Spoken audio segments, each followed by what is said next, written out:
paano po ba yung vocalization, Kuya Eric? Madali lang yan, Ann. Yan yung magsisimula ka. Maraming, tipo yan maraming kinds. Alam ng mo, vocalization. alam niyo, Rado Eric, huwag niyo nang papapansinin si ang gusto lang kumanta niyan eh. Oy, hindi talaga. Gusto ko talaga malaman. Kasi ano to eh.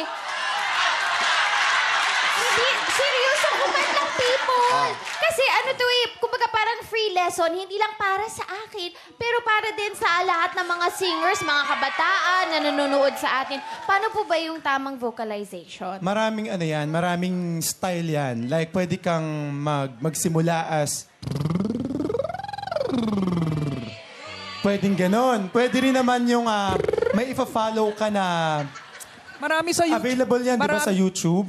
Oo, maraming available yan sa YouTube. Makikita mo yan, iba't ibang klase.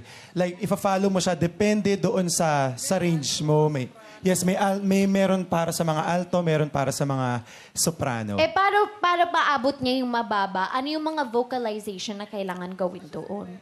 Kasi ang ganda ng high notes niya. Yes. Pero paano po ba So, para sa... actually, para siyang ladder. For example, C-O. So, dapat yun, maaabot niya rin yun. Ikaw, pwede mong itry. Ann, kaya mo yan, Ann. Ang sinasabi ko. Pero, swear, first time ko lang marinig yung may sa baba. Puro ka Ang alam pataas. ko lang yung mimimiyo. Sandali lang. Hindi umaabot sa, ano yun, Nakailang concert ka na, ngayon mo lang nalaman yun. na meron palang pababa. At yun ang Yes. makakatulong, mimimiyo. Kasi sa mga kanta, di ba? Hindi, kailangan ko din aralin yun. Importante talaga yung maabot din natin yung mga low parts. Kasi sa kanta, hindi naman tayo nagsisimula sa mataas agad eh. So, very important talaga na maabot din natin yung low register na tinatawag. Iyon yung mabababang parte.